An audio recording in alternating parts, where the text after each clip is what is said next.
Hello guys, তোমাদের সাথে আমি একটা কুকিং ভিডিও আজকে শেয়ার করব। তো ইউটিউবে প্রচুর মানে এই যে কেটলিতে, আমাদের হোস্টেলে যে কেটলি ইউজ করি সেখানে কিভাবে মাংস রান্না করা হয় তো প্রচুর দেখেছি। তো আজকে ওটা আমি আর কি ট্রাই করার একটা চেষ্টা করছি।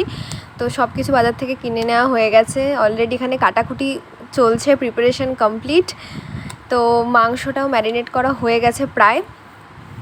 দই, শুকনো লঙ্কা, তারপরে হলুদের গুঁড়ো এইসব দিয়ে ম্যারিনেট হয়েছে, আমাদের যা আছে সেটা দিয়ে এখানে কাটাকুটি সব কমপ্লিট। ওদিকে হচ্ছে কেটলিতে আমাদের তেল গরম করতে দেওয়া হয়েছে, একটু সামান্য চিনি দেওয়া হয়েছিল, তাতে পেঁয়াজ আর হচ্ছে আদা রসুনের পেস্ট দিয়ে ভালো করে সেটাকে নুন দেওয়া হয়েছিল অল্প, ভালো করে নাড়িয়ে এই আদা রসুনের পেস্টটা আমরা কিনে এনেছিলাম 5 টাকা দিয়ে। বেশ ভালো, আমাদের হোস্টেলে তো এখানে আদা রসুনের পেস্ট করা সম্ভব নয়, তো এটা সত্যিই ভালো। আর তারপরে হচ্ছে টমেটো দেওয়া হয়েছিল যাতে একটু খেতে বেশ ভালো হয়। তারপর ভালো করে ওটা জিনিসটা হয়ে গেলে তার মধ্যে হচ্ছে মাংস, ম্যারিনেট করা মাংসটা দিয়ে দেওয়া হলো। আমাদের প্রায় মাংস কমপ্লিট।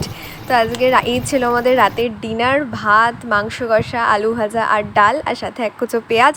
ভিডিওটা ভালো লাগলে অবশ্যই লাইক, শেয়ার অ্যান্ড সাবস্ক্রাইব করে দেবেন।